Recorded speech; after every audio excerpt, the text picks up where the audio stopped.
भाई दूज की व्रत कथा सुनने मात्र होगी सभी मनोकामनाएं पूरी। एक बुढ़िया थी, उसके 7 बेटे और एक बेटी थी। बेटी की शादी हो चुकी थी। जब भी उसके बेटे की शादी होती, फेरों के समय एक नाग आता और उसके बेटे को डस लेता था। बेटा वही खत्म हो जाता और बहू विधवा। इस तरह उसके 6 बेटे मर गए, 7वें की शादी होनी बाकी थी। इस तरह अपने बेटों के मर जाने के दुख से बुढ़िया रो रो के अंधी हो गई थी। भाई दूज आने को हुई तो भाई ने कहा कि मैं बहन से तिलक कराने जाऊंगा। माँ ने कहा ठीक है। उधर जब बहन को पता चला कि उसका भाई आ रहा है तो वह खुशी से पागल होकर पड़ोसन के गई और पूछने लगी कि जब बहुत प्यारा भाई घर आए तो क्या बनाना चलिए। पड़ोसन उसकी खुशी को देखकर जल भुन गई और कह दिया कि दूध से रसोई लेप, घी में चावल पका। बहन ने ऐसा ही किया। उधर भाई जब बहन के घर जा रहा था तो उसे रास्ते में सांप मिला। सांप उसे डसने को हुआ। भाई बोला, तुम मुझे क्यों डस रहे हो? सांप बोला, मैं तुम्हारा काल हूं और मुझे तुमको डसना है। भाई बोला, मेरी बहन मेरा इंतजार कर रही है। मैं जब तिलक करा के वापस लौटूंगा तब तुम मुझे डस लेना। सांप ने कहा, भला आज तक कोई अपनी मौत के लिए लौट के आया है जो तुम आओगे? भाई ने कहा, अगर तुझे यकीन नहीं है तो तू मेरे झोले में बैठ जा। जब मैं अपनी बहन के तिलक कर लूं तब तू मुझे डस लेना। सांप ने ऐसा ही किया। भाई बहन के घर पहुंच गया। दोनों बड़े खुश हुए। भाई बोला, बहन जल्दी से खाना दे, बड़ी भूख लगी है। बहन क्या करे, न तो दूध की रसोई सूखे न ही घी में चावल पके। भाई ने पूछा, बहन इतनी देर क्यों लग रही है? तू क्या पका रही है? तब बहन ने बताया कि ऐसे ऐसे किया है। भाई बोला, पगली, कहीं घी में भी चावल पके हैं या दूध से कोई रसोई लीपे हैं? गोबर से रसोई लीप, दूध में चावल पका। बहन ने ऐसा ही किया। खाना खा के भाई को बहुत जोर नींद आने लगी। इतने में बहन के बच्चे आ गए। बोले, मामा मामा हमारे लिए क्या लाए हो? भाई बोला, मैं तो कुछ नहीं लाया। बच्चों ने वह झोला ले लिया जिसमें सांप था। जैसे ही उसे खोला उसमें से हीरे का हार निकला। बहन ने कहा, भैया तूने बताया नहीं कि तू मेरे लिए इतना सुंदर हार लाए हो। भाई बोला, बहना तुझे पसंद है तो तू ले ले, मुझे हार का क्या करना।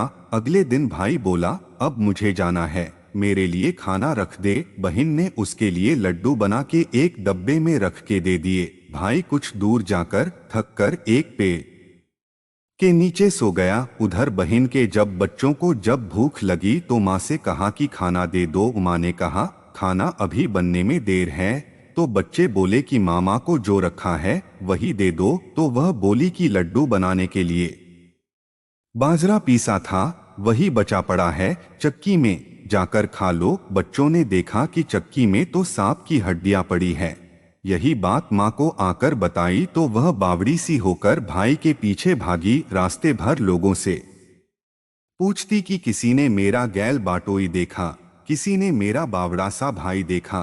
तब एक ने बताया कि कोई लेटा तो है पेड़ के नीचे, देख ले वही तो नहीं। भागी भागी पेड़ के नीचे पहुंची, अपने भाई को नींद से उठाया।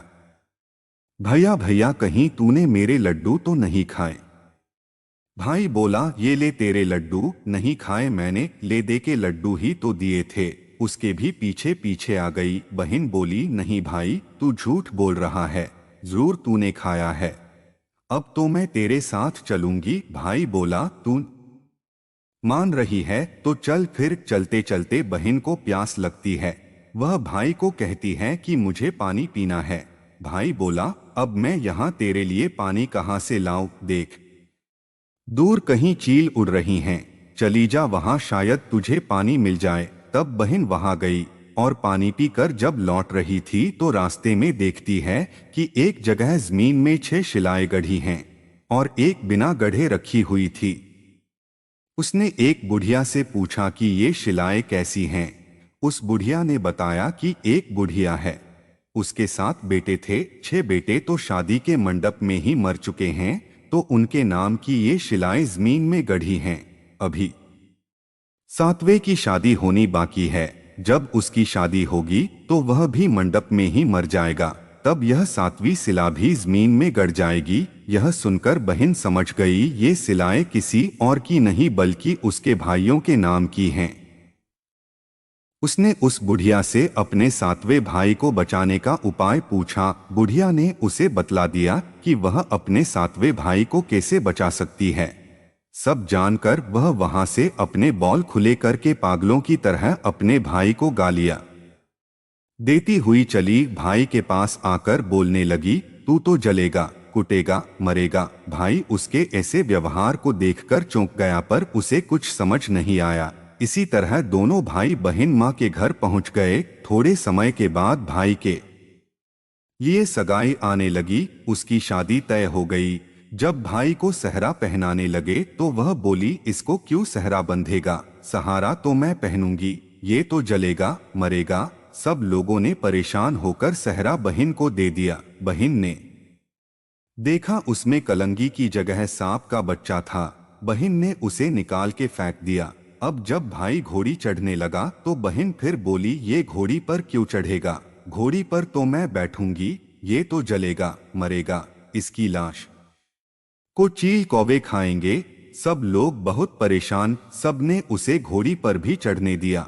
अब जब बारात चलने को हुई तब बहन बोली, ये क्यों दरवाजे से निकलेगा? ये तो पीछे के रास्ते से जाएगा। दरवाजे से तो मैं निकलूंगी। जब वह दरवाजे के नीचे से जा रही थी तो दरवाजा अचानक गिरने लगा। बहन ने एक ईंट उठाकर अपनी चुनरी में रख ली। दरवाजा वही की वही रुक गया। सब लोगों को बड़ा अचंभा हुआ। रास्ते में एक जगह बारात रुकी तो भाई को डोट पीपल के पेड़ के नीचे खड़ा कर दिया। बहन कहने लगी, ये क्यों छाव में खड़ा होगा? ये तो धूप में खड़ा होगा। छाव में तो मैं खड़ी होगी। जैसे ही वह पेड़ के नीचे खड़ी हुई, पेड़ गिरने लगा। बहन ने एक पत्ता तोड़कर अपनी चुनरी में रख लिया। पेड़ वही की वही रुक गया। अब तो सबको विश्वास हो गया कि ये बावली कोई जादू टोना सीख कर आई है जो बार बार अपने भाई की रक्षा कर रही है। ऐसे करते करते फेरों का समय आ गया। जब दुल्हन आई तो उसने दुल्हन के कान में कहा, अब तक तो मैंने तेरे पति को बचा लिया, अब तू ही अपने पति को और साथ ही अपने मरे हुए जेठों को बचा सकती है। फेरों के समय एक नाग आया। वो जैसे ही दूल्हे को डसने को हुआ, दुल्हन ने उसे एक लोटे में भर के ऊपर से प्लेट से बंद कर दिया। थोड़ी देर बाद नागिन लहर लहर करती आई। दुल्हन से बोली, तू मेरा पति छोड़। दुल्हन बोली, पहले तू मेरा पति छोड़। नागिन ने कहा, ठीक है, मैंने तेरा पति छोड़ा। दुल्हन, ऐसे नहीं, पहले 3 बार बोल। नागिन ने 3 बार बोला। फिर बोली कि अब मेरे पति को छोड़। दुल्हन बोली, एक मेरे पति से क्या होगा? हंसने बोलने के लिए जेठ भी तो होना चाहिए, एक जेठ भी छोड़। नागिन ने जेठ के भी प्राण दे दिए। फिर दुल्हन ने कहा, एक जेठ से लड़ाई हो गई तो एक और जेठ छोड़। वो विदेश चला गया तो तीसरा जेठ भी छोड़। इस तरह एक एक करके दुल्हन ने अपने 6 जेठ जीवित करा लिए। उधर रो रो के बुढ़िया का बुरा हाल था कि अब तो मेरा 7वां बेटा भी बाकी बेटों की तरह मर जाएगा। गांव वालों ने उसे बताया कि उसके साथ बेटा और बहुएं आ रही है तो बुढ़िया बोली, अगर यह बात सच हो तो मेरी आंखों की रोशनी वापस आ जाए और मेरे सीने से दूध की धार बहने लगे। ऐसा ही हुआ। अपने सारे बहू बेटों को देखकर वह बहुत खुश हुई। बोली, यह सब तो मेरी बावली का किया है। कहाँ है मेरी बेटी? सब बहन को ढूंढने लगे। देखा तो वह भूसे की कोठरी में सो रही थी। जब उसे पता चला कि उसका भाई सही सलामत है तो वह अपने घर को चली। उसके पीछे पीछे सारी लक्ष्मी भी जाने लगी। बुढ़िया ने कहा, बेटी पीछे मुड़ के देख, तू सारी लक्ष्मी ले जाएगी तो तेरे भाई भाभी क्या खाएंगे?